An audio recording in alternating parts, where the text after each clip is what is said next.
जय हिंद दोस्तों, स्वागत है आपको अपने चैनल टीच क्लास में। आज मैं आप लोगों के लिए क्लास 10th बिहार बोर्ड 2022 से संबंधित सब्जेक्टिव क्वेश्चन लेता आया हूं। यह केमिस्ट्री का यह क्वेश्चन आप लोगों को 5 नंबरों में पूछता है, इसलिए आप इसे शुरू से एंड तक देखिए और आप इसे याद कर लीजिएगा, क्योंकि यह 2022 में आने की संभावना बहुत ज़्यादा है, क्योंकि ऐसे प्रश्न बहुत ज़्यादा पूछा करता है।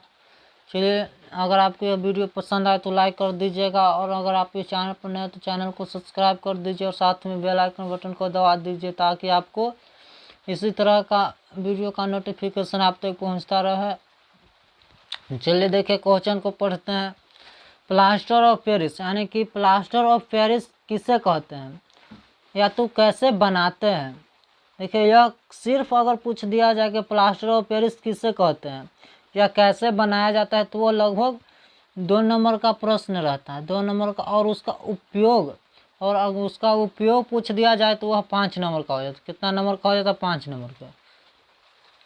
और अगर सिर्फ प्लास्टर ऑफ पेरिस का उपयोग पूछता है, प्लास्टर ऑफ पेरिस का उपयोग पूछता है, तो वह 2 नंबर का पूछता है। यानी कि इसमें लगभग कितना नंबर का क्वेश्चन छुपा हुआ? तो 9 नंबर का। 9 नंबर का क्वेश्चन आप लोगों को छुपा हुआ इसी में, इसलिए आप इसे शुरू से एंड तक देखिए और इसे याद कर लीजिए। देखिए, लिखा प्लास्टर ऑफ पेरिस किसे कहते हैं और इसका उपयोग को लिखें।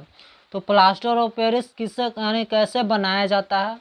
तो प्लास्टर ऑफ पेरिस, जब जिप्सम एक पदार्थ है, जब जिप्सम को 120 डिग्री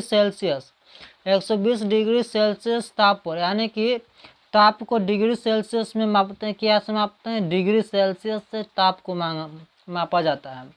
जब 120 डिग्री सेल्सियस ताप पर गर्म करते हैं, यानी कि उसको गर्म करते हैं या खौलाते हैं, तो प्लास्टर ऑफ पेरिस का निर्माण होता है। क्या होता है? प्लास्टर ऑफ पेरिस का निर्माण होता है। तो प्लास्टर ऑफ पेरिस का सूत्र है CaSO4 इंटू हाफ H2O। क्या है? CaSO4 into half H2O। देखिए, यह ऑब्जेक्टिव में पूछ दिया जाता है कि प्लास्टर ऑफ पेरिस का रासायनिक सूत्र क्या है। तो प्लास्टर ऑफ पेरिस का रासायनिक सूत्र है CaSO4 इंटू हाफ H2O होता है। और देखिए, इसके नेक्स्ट है प्लास्टर ऑफ पेरिस का उपयोग। तो प्लास्टर ऑफ पेरिस का क्या उपयोग है, इसको समझाना है। अगर सिर्फ आपको पूछ दिया जाए प्लास्टर ऑफ पेरिस का उपयोग, तो यह 2 नंबर में पूछता है। और उसको बनाने का नियम पूछता है तो 2 नंबर में पूछता है। देखिए, प्लास्टर ऑफ पेरिस का क्या उपयोग है। तो देखिए, पहला उपयोग है, प्लास्टर ऑफ पेरिस का उपयोग मूर्ति की संरचना बनाने में करते हैं। तो यानी कि प्लास्टर ऑफ पेरिस का उपयोग मूर्ति का संरचना बनाने में क्या काम करते हैं, यानी कि जो हम लोग मूर्ति बैठाते हैं या बनाते हैं, उसमें संरचना किसका बना होता है? तो प्लास्टर ऑफ पेरिस का। प्लास्टर ऑफ पेरिस का मूर्ति का संरचना बना हुआ रहता है। और उसका नेक्स्ट है, देखिए दिया गया है, दूसरा उपयोग है, इसका उपयोग टूटी हुई हड्डी को जोड़ने में एवं बैठाने में काम कर। यानी कि जब किसी का कुछ टूट जाता है हड्डी, तो उसको बैठाने के लिए जो प्लास्टर होता है, तो उसका किसका उपयोग होता है, किससे बना होता है? प्लास्टर ऑफ पेरिस से बना होता है। जो सफ़ेद कलर का होता है उसमें प्लास्टर ऑफ पेरिस कहते हैं। यानी कि इसका उपयोग टूटे हुए हड्डी को जोड़ने में या बैठाने में कार्य करते हैं। पीएच स्केल क्या है तथा इसका वर्णन करें। यानी कि पीएच स्केल है, उसका परिभाषा देना है और इसका वर्णन करना है, कि माने कि इसको क्या क्या में उपयोग किया जाता है, इसका वर्णन करना। देखिए, पीएच स्केल क्या है। पीएच स्केल 1909 ईस्वी में, यानी कि पीएच स्केल का निर्माण हुआ था 1909 ईस्वी में। किसने किया था? सोरेनसन ने। देखिए, 1909 ईस्वी में सोरेनसन ने अम्लीयता एवं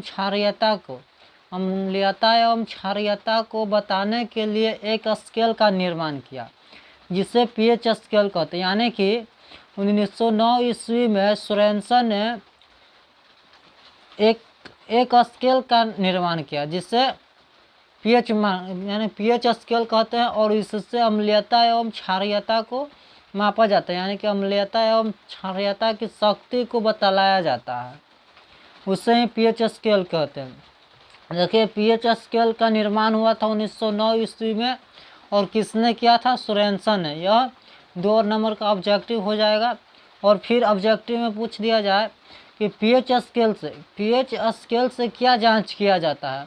तो पीएच स्केल से अम्लीयता एवं क्षारीयता दोनों का जांच किया जाता है। और देखिए हम आपको चित्र के माध्यम से समझाना चाहते हैं कि यह एक पीएच मान है, पीएच स्केल है, जिसमें 1 से 14 तक ले लिए हैं, और बीच में देखिए यह 7 है।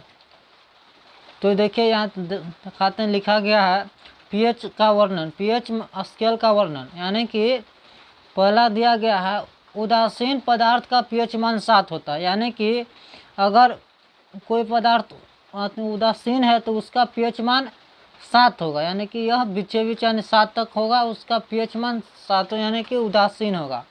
और अगर दूसरा दिया गया है अम्लीय पदार्थ का पीएच मान 7 से कम होता है, यानी कि अम्लीय पदार्थ का पीएच मान, यानी कि यह 7 है, इससे कम होगा, यानी कि इसके विपट इससे कम होगा, यानी कि जितना ही पट आएगा यानी कि 7 से कम आएगा, यानी कि 6, 5, 4, 3, 2, 1 रहेगा, तो यह अम्लीय होगा।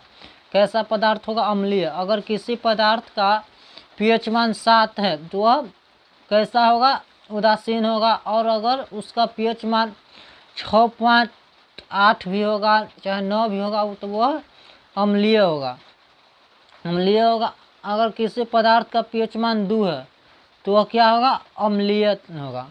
और इसका तीसरा दिया गया है क्षारीय पदार्थ का पीएच मान 7 से अधिक होता है, यानी कि क्षारीय पदार्थ का पीएच मान 7 से अधिक होता है। देखिए स्केल में भी लिख दिए हैं कि 7 से ज़्यादा, यानी कि 8, 9, 10, 11, 12, 13 इसी प्रकार होगा तो वह क्षारीय होगा।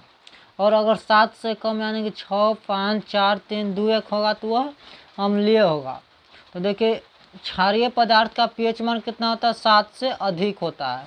तो अगर मान लिया जाए किसी पदार्थ का पीएच मान है 9 तो वह कैसा होगा? क्षारीय होगा। या किसी पदार्थ का पीएच मान है 5 तो वह कैसा होगा? अम्लीय होगा। और किसी पदार्थ का पीएच मान है 4 तो वह अम्लीय होगा। और अगर 12 हो तो भी वह क्षारीयता में होगा। चलिए यह इंड हो चुका। देखिए यह 1 नंबर का ऑब्जेक्ट 1, 2, 3, 4, 3 नंबर का ऑब्जेक्टिव हो जाता है 3 है। और यहाँ देखिए पीएच स्केल का निर्माण 1909 ईस्वी में हुआ था। किसने किया था? सोरेनसन ने। और इससे क्या जांच किया जाता है? अम्लीयता एवं क्षारीयता का जांच किया जाता है। इससे लगभग ऑब्जेक्टिव 5 नंबर का बनता है, और सब्जेक्टिव यह क्वेश्चन 5 नंबर का पूछता है। अगर सब्जेक्टिव पूछता है तो यह 5 नंबर का होगा, और अगर ऑब्जेक्टिव भी इसमें से 5 नंबर का बनता है, यानी कि इसमें कुल मिलाकर 10 नंबर आने की संभावना है, इसलिए आप इसे याद कर लीजिए। चलिए यह वीडियो एंड हो चुका है। अगर आपको पसंद आया तो लाइक करिए, और अपने दोस्तों के पास भी इसे शेयर करिए। और अगर आप इस चैनल पर नए हैं तो चैनल को सब्सक्राइब करिए, और साथ में बेल आइकन बटन को दबा दीजिए, ताकि आपको इसी तरह का नोटिफिकेशन पहुंचता रहे। चलिए आज इतने। जय हिंद, जय भारत।